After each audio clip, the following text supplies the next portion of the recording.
Here, by the flowing stream, at the edge of the city, is where they would do the mitzvah of the Egla Arufa.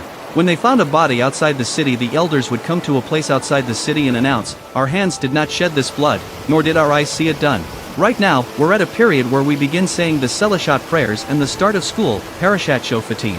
We all remember the classic school punishment, writing 100 times, "I will not disturb the class, I will sit quietly," and if the teacher is pushing things a little, then they ask us to write, "I will not disturb the proper course of the lesson and sit quietly."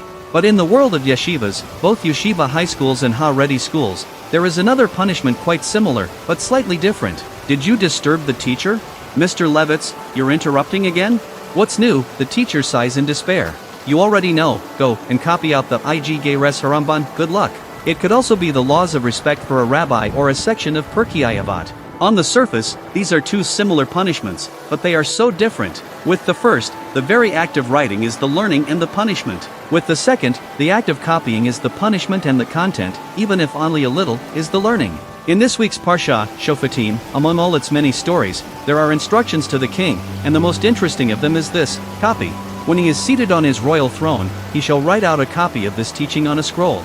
This, meaning the book of Devarim, Deuteronomy. So the first stage, he has to copy it out. Check. He shall have a copy of this teaching written for him on a scroll by the Levitical priests. The priests and Leviim will see that you copied correctly, and will correct you if you wrote it wrong. This is the second stage, check. Memorize. Let it remain with him and let him read in it all his life, so that he may learn to revere his God Hashem. These are the stages of study. Copy, check, memorize. Why? Thus he will not act haughtily toward his fellows or deviate from the instruction to the right or to the left, to the end that he and his descendants may reign long in the midst of Israel. Yes, so as not to make a mistake and fail, even when you are king. But if the teachers failed, not only in the matter of the king, but in general, if the judges and the teachers failed?